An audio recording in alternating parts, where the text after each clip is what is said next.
All right, let me get distinction one. These books are never far from my side.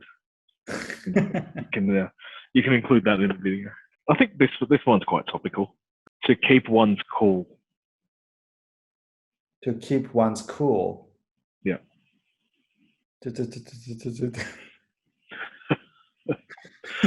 Being. Okay, so what does that mean? It means to stay calm. To stay calm. Yeah, to stay calm. To stay calm.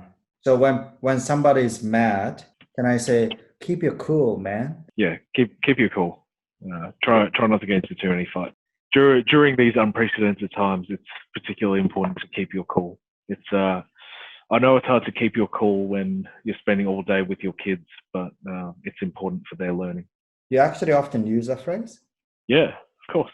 Yeah. Are you saying that because you are the author of this? No. Even in a work context, it's usually used in a situation where you would reasonably expect someone to get angry or frustrated. So it's that customer was really difficult to deal with. So I found it really impressive how he kept his cool. Is it any different from keep calm? I think keeping your cool has more of a connotation of anger, whereas calm is more of keep calm is more of don't be anxious. Keeping your cool, I guess, is the opposite of losing your cool, and losing your cool typically refers to being angry. As opposed to being anxious, which is not being calm. Can you say get back your cool? Because you've lost your cool, so getting back your cool. No, you can't get your cool back. Here's another one. Do you want me to go on to the next one? So also from Distinction 1, icebreaker. Icebreaker. Ding. So an icebreaker is an activity to make people who don't know each other feel more relaxed around each other. So an example of an icebreaker in a group setting is typically the game Two Truths, One Lie. I'm not sure if you're familiar with that. So you say 3 facts about yourself. 2 of them are true and 1 of them is a lie. And then the other people have to guess which one is the lie. 2 Truths, One Lie. Pretty self-explanatory name, I think. So in that way, you get to know someone a bit better. Basically, 3 facts about themselves, and then they have to explain a little bit about the lie. Right. I'm a YouTuber. I'm from Tokyo, and my nationality is Japanese. Yep. And then so the second one's a lie. Yeah, and then you'd explain that. I'm like, oh, cool. I'm from Sapporo as well. I hate that place. It's too cold. Icebreaking promotes discussion, and you get to know people a bit better, which is particularly important in, I think, Western culture and probably Australia, where, people typically want to be friends with their colleagues. So stuff like that is quite important in a work setting.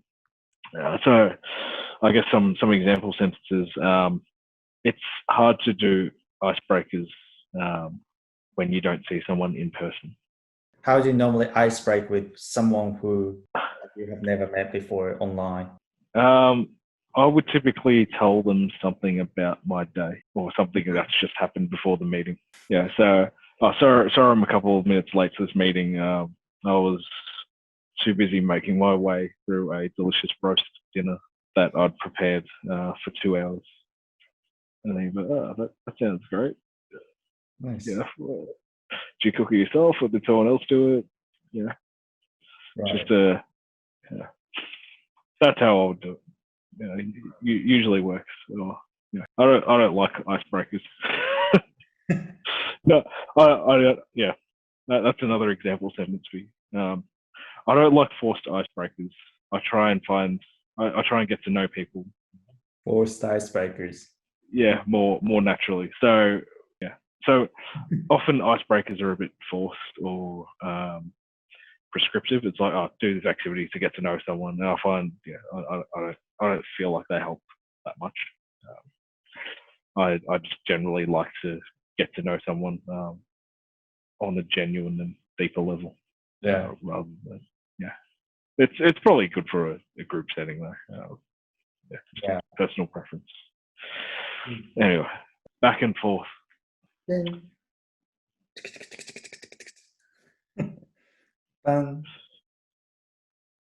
So back and forth means discussion, and it's typically discussion that either goes around in circles or doesn't really progress, and it bounces between a few people, without actually going anywhere. Back and forth, does back and forth actually imply that there are multiple discussions, or it's usually one discussion, but the back and forth implies emotion where it's literally backwards and forwards. So if you think about a conversation as a living or a moving object, it's literally goes to you, comes back to me, goes to you, comes back to me, and it's describing a situation where it's just going between me and you, but it's not really progressing. That's literally the imagery that it's trying to conjure up.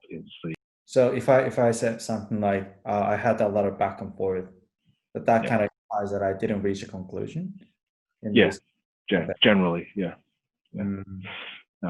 so not being able to see people face to face has led to a lot of back and forth with people that I work with, because we're having to communicate over email a lot, and as we all know, things often don't get resolved over email, at least not in a timely fashion. Pain in the neck. Pain in the neck. Yeah, pain in the neck.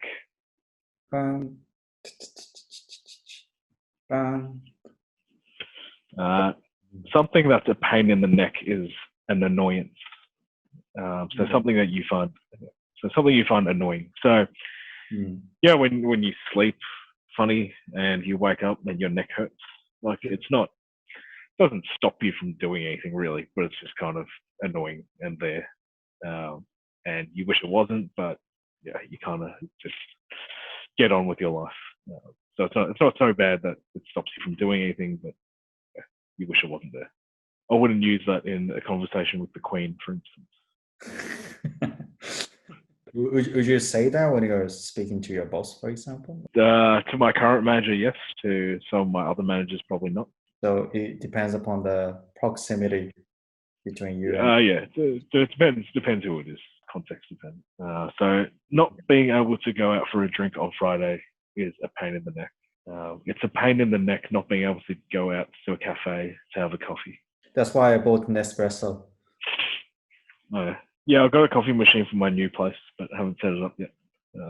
It's a proper one. You need to use beans and stuff. It requires a proper setup. An espresso doesn't really taste like coffee. It's true though. It's like if someone didn't tell you that was coffee, you wouldn't think it was coffee. Like it just doesn't taste like coffee. It's such a bold statement. It's so true though. It doesn't taste like coffee. It's not bad. It's not bad, but it's not coffee. Like it doesn't taste like coffee. Like there's a distinction there. Something can taste like coffee and be bad. Something can taste not bad and not taste like coffee. Like it's not a bad drink. I just don't think it tastes like coffee. Yeah, like it doesn't taste bad. It just doesn't really taste like coffee.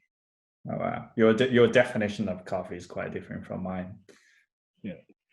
Nespresso, though, if you're listening, happy to be proven wrong. So if you want to send me a free machine or something to test out, if you want to sponsor this video, happy to take a free machine.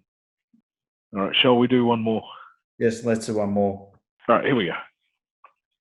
For the foreseeable future. For the foreseeable future.